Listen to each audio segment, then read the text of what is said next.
হেফাজতের কর্মীদেরকে সেই দিন শাপলা চত্বরে কিভাবে মারা হয়েছিল।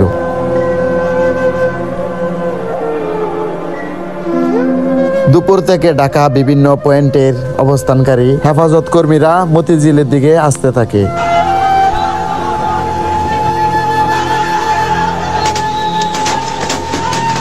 কিন্তু মতিঝিলে আসার পথেই হেফাজতের কর্মীরা আওয়ামী সরকার দলের ক্যাডার ও আইন শৃঙ্খলা বাহিনীর হামলার সম্মুখীন হয়।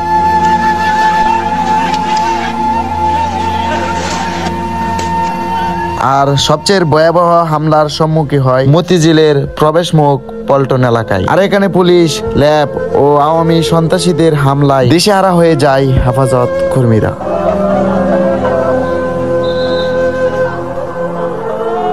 আর সন্ধ্যায় পুলিশ, ল্যাব তাদের ছদ্মছায়ায় আওয়ামী যুবলীগ বাইতুল মোকাররম ও তার আশপাশ এলাকায় দখল নিয়ে ভয়াবহ তাণ্ডব চালায় এবং পল্টন এলাকার অফিস, ব্যবসা প্রতিষ্ঠানে ভাঙচুর ও লুটপাট করতে থাকে।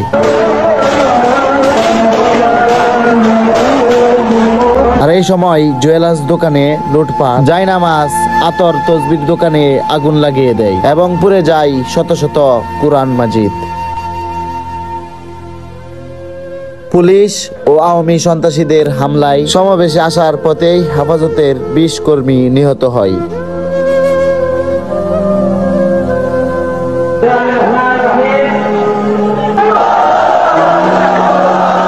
আর সেই দিন তাদের কান্নায় মনে হয় আল্লাহর আরশটা কেঁপে উঠেছিল। সেখানে আওয়ামী সন্ত্রাসীদের একের পর এক হামলার সম্মুখীন হয়েছিল হেফাজত কর্মীরা। আর রাত হতেই সমাবেশের সকল স্থানের লাইট অফ করে দেওয়া হয় এবং সমাবেশের মাইকগুলা বিচ্ছিন্ন করে দেওয়া হয়। আর সমাবেশ থেকে বলা হয় হেফাজত নেতা আল্লামা শফি মতিঝিলে এসে পরবর্তী কর্মসূচি না বলা পর্যন্ত তারা বাড়ি ফিরবে না। হেফাজত নেতা আল্লামা শফি সেদিন মূলত লালবাগে আইন শৃঙ্খলা বাহিনীর হাতে বন্দী। আমি যাওয়ারও পরিবেশ ছিল না, তারপরে আমি কোন মধ্যে চলে গেছি আগে এবং আমার ঘরে হঠাৎ যাওয়ার কথা 1 মাইল 1.5 মাইল চলে গেছে খেলারদের নাশকতার কারণে যাওয়ার পরিবেশ ছিল। আর সেখানে যারা বেশি ক্লান্ত হয়েছিল তারা ঘুমিয়ে পড়েছে আর বাকিরা জিকিরত অবস্থায় ছিল। আর সেই ঘুমন্ত অবস্থায়, জিকিরত অবস্থায়, সেই অন্ধকার রাতে কোনো নিষেধাজ্ঞা ছাড়া, কোনো আইন কানুন ও 144 ধারা জারি ছাড়াই তাদের উপর ভয়াবহ হামলা চালিয়েছিল। এরপরও কিছু লোক তাদের সাফাইতা গায় এবং এই মজলুমদের বিরোধিতা করে। আর আমরা আল্লাহর সেই নগণ্য বান্দা হয়ে এই সন্ত্রাসীদের যেন আল্লাহর এই জমিনেই বিচার হয় সেটা দোয়া করি।